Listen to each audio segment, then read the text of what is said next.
महाराष्ट्र राज्याचे सार्वजनिक बांधकाम मंत्री आदरणीय छत्रपती शिवेंद्रसिंहराजे भोसले यांचं आगमन झालेलं आहे। कुसुंबी गटाच्या वतीनं आंबेडकर गणाच्या वतीनं या ठिकाणी महाराज साहेबांचा सन्मान करण्यात आलेला आहे। यानंतर मेळा नगरीच्या वतीनं या ठिकाणी महाराज साहेबांचा सन्मान होणार आहे, मंत्री महोदयांचा सन्मान होणार आहे। आपण सर्वांनी या ठिकाणी पुढे यायचंय। ज्यांचे सत्कार झाले असतील त्यांनी कृपया बाकीच्यांना जागा करून द्या।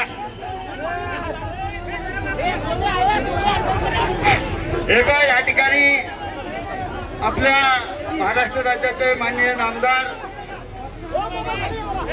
आदरणीय श्रीमंत छत्रपती शिवेंद्रसिंहराजे भोसले यांचं या मेढा नगरीमध्ये या ठिकाणी आगमन झालेलं आहे।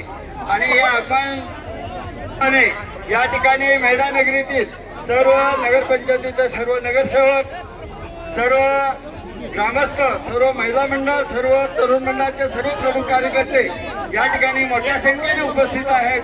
आणि आदरणीय महाराज साहेबांच्या या ठिकाणी शाल श्रीफळ जाऊन मेढा नगरपंचायतीच्या वतीनं या ठिकाणी सत्कार करण्यात येत आहे। तो त्यांनी करावा अशी मी त्यांना या ठिकाणी विनंती करतो।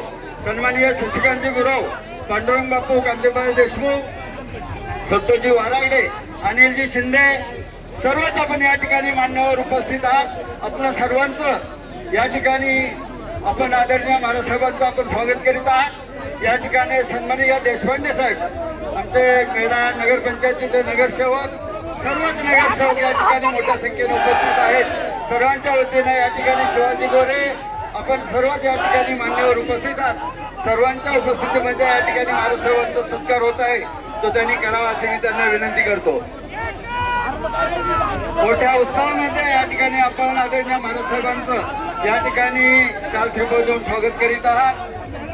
सर्वप्रथमतः आज पहिल्यांदाच आपल्या मतदारसंघामध्ये आदरणीय नामदार श्रीमंत छत्रपती शिवेंद्रसिंहराजे भोसले यांचं सकाळीच आपल्या सातारा जिल्ह्यामध्ये या ठिकाणी त्यांनी प्रवेश केलेला आहे। त्यांचं स्वागत सकाळी 2 वाजल्यापासून आपण सर्व सातारा जिल्ह्यातून अनेक रस्त्यांवरती, मार्गावरती आपण मोठ्या संख्येने या ठिकाणी जिल्ह्यातील तरुण, सर्व माता भगिनी सर्व मोठ्या संख्येने उपस्थित आहेत। त्या सर्वांच्या वतीने या ठिकाणी स्वागत होत आहे।